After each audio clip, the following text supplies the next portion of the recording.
नमस्कार दोस्तों, नमः शिवाय। जीवन ज्योति चैनल में आप सभी का हार्दिक स्वागत करती हूं। दोस्तों, आज की वीडियो हरतालिका तीज के विषय में होगी। हरतालिका तीज का व्रत जो है वो बहुत ही महत्वपूर्ण व्रत होता है हमारी माताओं और बहनों के लिए। यह व्रत सुख सौभाग्य को देने वाला होता है और इस व्रत में सभी माताएं बहनें निर्जला और निराहार रहकर अपने पति की लंबी आयु की कामना करती हैं और मां भगवती से अपने अखंड सौभाग्य का वरदान प्राप्त करती हैं। आज की वीडियो में आप लोग जानेंगे कि जो भी हमारी बहनें पहली बार व्रत उठाना चाहती हैं वो उठा सकती हैं या नहीं, और दूसरी बात, पहली बार बहनों के लिए क्या नियम है, वो क्या क्या कर सकती हैं, कौन सी ऐसी गलती है जो वो बहनें नहीं करेंगी। इस वर्ष मलमास लगा हुआ था तो उनके लिए क्या क्या नियम है। केवल व्रत उठाने की बात नहीं है, और भी चीजें उन्हें ध्यान में रखनी है, वो बातें आप लोग जानेंगे। दूसरी बात, यदि जो भी बहनें मासिक धर्म की समस्या है जिन बहनों को, वो बहनें पूजा का सिंदूर कितने दिन पर लगा सकती हैं, पूजा का सिंदूर लगा सकती हैं या नहीं लगा सकती हैं, केवल व्रत रख सकती हैं या फिर पूजा में कौन से कार्य कर सकती हैं और कौन से कार्य नहीं कर सकती हैं। तो ये सारी बातें आप लोग जानेंगे। पूरी विस्तृत वीडियो आपको मिलने वाली है।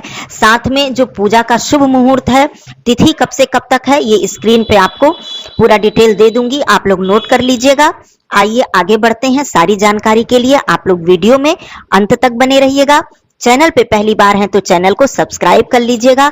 वीडियो पसंद आता है तो इसे लाइक जरूर किया कीजिए। आप लोगों से निवेदन है, लाइक करने से हमारा उत्साह बढ़ता है, हमें प्रेरणा मिलती है। कमेंट बॉक्स में हर हर महादेव जरूर लिखिएगा। दोस्तों, हमारी सभी माताओं बहनों को हरतालिका तीज व्रत की हार्दिक शुभकामनाएं। सबसे पहले मैं बता देती हूँ कि हरतालिका तीज का व्रत इस वर्ष 18 सितंबर को धारण किया जाएगा। 18 सितंबर को भादो मास की शुक्ल पक्ष की तृतीया तिथि है और उदया तिथि हमें 18 सितंबर को प्राप्त हो रही है, तो यह व्रत 18 सितंबर को धारण किया जाएगा। पहली बात तो मैं बता दूं कि जिन भी बहनों की नई नई शादी हुई है, पहली बार उनका व्रत पड़ रहा है, वो बहनें मलमास वर्ष में इस व्रत को नहीं उठाएंगी। अब और कौन कौन से नियम है जो उनको समझ लेना जरूरी है। जैसे कि पहली बार का जो नियम होता है वो नई साड़ी पहनने का नियम होता है, मायके की साड़ी पहनने का नियम होता है, मायके से सारी सामग्री आती है पूजा की, और बहन की सामग्री मतलब जिनको व्रत रखना है उनके लिए सारा श्रृंगार आता है। तो बहुत सारे नियम होते हैं पहली बार व्रत के। तो ऐसा नहीं है कि व्रत आप नहीं उठा सकती हैं तो पूजा पाठ नहीं कर सकती हैं। पूजा पाठ करने के लिए तो हर दिन शुभ होता है, हर दिन हमें पूजा पाठ करना चाहिए, तो आप लोग पूजा पाठ कर सकती हैं। लेकिन जो भी हमारी बहनें पहली बार तीज का व्रत है तो उनको बहुत शौक लगता है, बहुत ही श्रद्धा से हम लोग व्रत रखते हैं, तो उनको बहुत शौक लगता है कि इस व्रत को हम धारण करें। लेकिन कोई बात नहीं, आप लोग अगले वर्ष धारण कीजिएगा। इस बात का ध्यान रखिएगा कि आप लोग इस दिन कोरी साड़ी मत पहनिएगा, अर्थात नई साड़ी, चाहे वो मायके की हो चाहे ससुराल की हो। हमारे यहाँ ये नियम है कि जिस वर्ष मान लीजिए मान का दिन पड़ जाता है, पहली बार का व्रत होता है या फिर मलमास वर्ष पड़ जाता है और पहली बार व्रत उठाना होता है, तो व्रत तो नहीं उठाया जाता है, लेकिन उसके निमित्त उस दिन नया वस्त्र हम लोग धारण नहीं करते हैं। ये पुराने समय से हमारी दादी बताती चली आ रही है, हमारे ससुराल में भी ये नियम है। तो आप लोग इस दिन, तीज वाले दिन, आप लोग नया वस्त्र, कोरा वस्त्र धारण मत कीजिएगा। नया रहे, एक दो बार का पहना हुआ रहे, लेकिन बिल्कुल ही कोरा वस्त्र आप लोग धारण मत कीजिएगा। दूसरी चीज आपको क्या ध्यान देना है, जैसे सरगी का, तो तीज व्रत में सरगी का बहुत ही विशेष नियम होता है। और सरगी जो है ये सबके घर की अपनी अलग अलग परंपरा होती है कि हमारे यहाँ सरगी में ये खाना जरूरी होता है, हमारे यहाँ ये खाना जरूरी होता है। वैसे अपनी सेहत को देख के लोग सरगी खाते हैं नियम से, अपने एनर्जी के लिए पानी, जो भी शरबत है, नींबू पानी है, पी लेते हैं और चीजें खा लेते हैं। लेकिन कुछ ऐसी चीजें होती हैं जो नियम होता है, जैसे हमारे यहाँ है चूड़ा दही का नियम है, तो इसको खाना जरूरी होता है। बाकी आप शरबत, चाय, जो भी आपको चाहिए आप खा पी सकती हैं। तो जो पहली बार हमारी बहनें हैं, मान लीजिए आप ससुराल में है, मायके में है, तो सास है, जेठानी है, तो उठ के सरगी का हम लोग तैयारी करवाते हैं कि चलो उन लोगों को व्रत रखना है तो उनके लिए शरबत बना दें और चीजों की व्यवस्था कर दें। तो आप जो आपकी मुख्य सामग्री है, इस बात को ध्यान दीजिएगा, जो आपके घर की मेन सामग्री है कि इसी को खा के हमारा शुभ होता है, हमारे व्रत की शुरुआत होती है। जैसा कि मैंने बताया हमारे यहाँ चूड़ा दही, तो आप लोग सरगी की वह वस्तु बिल्कुल मत खाइएगा, क्योंकि आपको व्रत शुरू नहीं करना है और सरगी से ही व्रत प्रारंभ हो जाता है। कहने का मतलब व्रत का शुभारंभ सरगी खाने से ही हो जाता है, इतना ज्यादा महत्व है हरतालिका तीज व्रत में सरगी का। तो हमारी जो भी बहनें हैं तैयारी करवा देंगी, अपने मायके में हैं या ससुराल में हैं, अपनी माता के लिए, सास के लिए, जेठानी के लिए, लेकिन स्वयं सरगी का वह जो सामग्री है, आपके घर में जो परंपरा है, पुआ खाने की परंपरा होती है या फिर और भी मीठे व्यंजन खाने की परंपरा होती है, तो आप लोग वो व्यंजन मत खाइएगा उस समय पर, बाद में आप अगले दिन खा सकती हैं। तो ये ध्यान रखिएगा। और कोरी साड़ी मत पहनिएगा। और आप नहा धोकर स्नान करके स्वच्छ वस्त्र धारण करके पूजा पाठ कीजिएगा। माता रानी से आशीर्वाद लीजिएगा कि हे माता रानी, हमारा सौभाग्य अखंड बना रहे, हमें आशीर्वाद दीजिए, मैं विधि विधान से अगले वर्ष व्रत धारण कर सकूं, आपका आशीर्वाद ले सकूं। इस तरह से आप सारे कार्य कर सकती हैं। तो सरगी मत खाइएगा, कोरा वस्त्र मत पहनिएगा, ये दोनों काम आपको नहीं करना है इस दिन। अब आइए बात करती हूँ कि मासिक धर्म में मान लीजिए जो भी बहनें हैं तो वो कितने दिन पर पूजा का सिंदूर लगा सकती हैं, व्रत रख सकती हैं या नहीं, उनके लिए क्या नियम है। तो देखिए, मासिक धर्म जो है आप सभी लोग जानती हैं कि 7 दिन के बाद हम लोग पूजा का जो भी सामान है उसका स्पर्श करते हैं, या भगवान जी के चित्र या भगवान जी की मूर्ति का स्पर्श करते हैं या पूजा प्रारंभ करते हैं। लेकिन क्या नियम है, मान लीजिए जिन भी बहनों का 5वां दिन है, तो 5वां दिन है तो आपके घर में कोई भी पूजा कर रहा है या पूजा किसी से भी आप करवा ले रही हैं, कोई भी नहीं है मान लीजिए, तो अगल बगल में या फिर कोई भी है, किसी से भी, या कन्या ही आपके घर में कोई है, तो माता जी के चरणों में सिंदूर अर्पित करवा के वो सिंदूर आप उनसे लेकर, आप स्पर्श तो नहीं कर सकती हैं, लेकिन 5वां दिन है तो आप माता जी के चरणों का सिंदूर लगा सकती हैं और दान कर सकती हैं। सुबह जब आपको व्रत खोलना है तो दान का भी बहुत अधिक महत्व होता है। सुहाग की सामग्री, अन्न दान, वस्त्र दान, बहुत सारे दान हम लोग करते हैं जिसकी जितनी शक्ति सामर्थ्य है, क्योंकि तीज व्रत में दान करने का बहुत ही महत्व होता है। 5 प्रकार के फल दान किए जाते हैं जिसमें खीरा बहुत ज्यादा महत्व रखता है, खीरा जरूर होना चाहिए।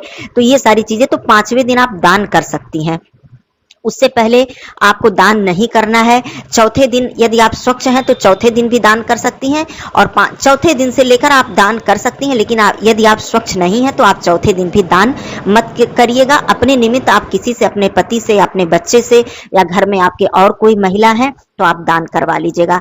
तो 5वां दिन है तो आप सिंदूर जरूर लगाइएगा, क्योंकि सबसे ज्यादा महत्व माता जी के चरणों का जो सिंदूर है वो सौभाग्य के व्रत में बहुत ही ज्यादा महत्व रखता है। तो आप लगवा लीजिएगा। यदि मान लीजिए 5 दिन से कम है, पहला, दूसरा, तीसरा है, चौथा है, तो आप वो सिंदूर अर्पित करवा दीजिएगा। जो भी आपके घर में हैं, पति हैं, बच्चे हैं, कोई है, अर्पित करवा के आप रखवा लीजिएगा। कहीं भी सुरक्षित आप उस सिंदूर को रखवा दीजिएगा।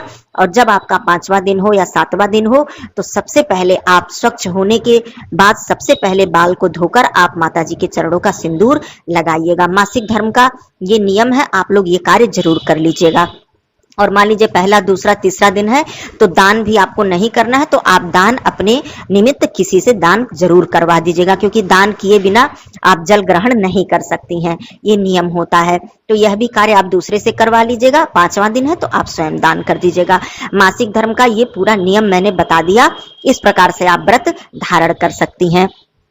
अब बात आती है कि जैसे पूजा करने की सरल पूजा विधि जो है, संपूर्ण पूजा विधि मैंने सरगी से लेकर और पूरी पूजा विधि का वीडियो मैंने डाल दिया है, आप लोग चेकआउट कर सकती हैं पूरी पूजा विधि। लेकिन एक जो पूजा विधि विशेष रूप से जो कि माता पार्वती जी ने जिस प्रकार से भगवान भोलेनाथ जी की पूजा की थी, वो मिट्टी से प्रतिमा बनाकर की थी, मंडप सजाकर और मिट्टी से पूरे शिव परिवार की प्रतिमा बनाकर उनकी पूजा की थी। तो ये नियम है तीज व्रत का, लेकिन उसके बहुत सारे नियम होते हैं, बहुत सारी विधि होती है, इस बात को ध्यान में रखना होता है। इसलिए हम लोग मंदिर में जाकर पूजा कर लेते हैं।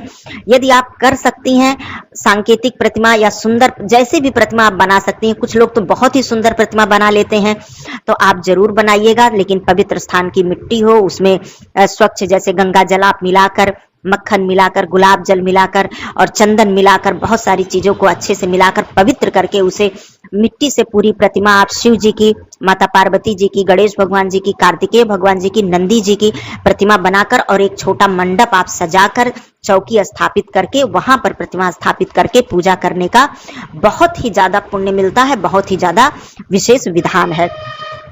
और इस प्रतिमा को विसर्जन भी करना होता है। वैसे तो प्रदोष काल की पूजा है, पूजा करते करते देर भी हो जाती है, लेकिन भोर होने के साथ साथ आपको प्रतिमा का विसर्जन हर स्थिति में करना ही होता है, ये नियम है। कभी भी पार्थिव शिवलिंग या मिट्टी की प्रतिमा जब हम बनाते हैं तो उसको रखते नहीं हैं, उसका विसर्जन करना बहुत जरूरी होता है। मान लीजिए सुबह की पूजा है किसी भी व्रत में, तो हम लोग संध्या तक उसका विसर्जन कर देते हैं और करना चाहिए, ये नियम होता है।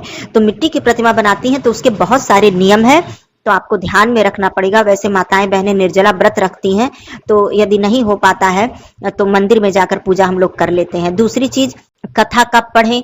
कथा आप अपने समय के हिसाब से सुबह की पूजा में भी आप पढ़ सकती हैं और संध्या की पूजा में भी आप कथा का श्रवण कर सकती हैं। जैसे सुबह आपने संकल्प लिया और अपने घर के मंदिर में पूजा किया, और वहां पर भी आप पूजा अर्चना समाप्त करके कथा का श्रवण कर सकती हैं या फिर कथा का पाठ कर सकती हैं और कथा सुन भी सकती हैं। और आप चाहें तो संध्या पूजन में जो प्रदोष काल की मुख्य पूजा होती है उसमें भी आप कथा सुन सकती हैं। तो इस तरह से आप लोग व्रत धारण कीजिएगा। ये मासिक धर्म का नियम था और पहली बार का ये नियम था, आप लोग इसको अच्छे से समझ लीजिएगा।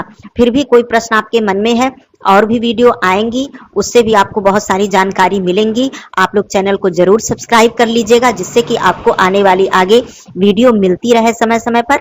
आप सभी माताओं बहनों के अखंड सौभाग्य की मैं कामना करती हूँ।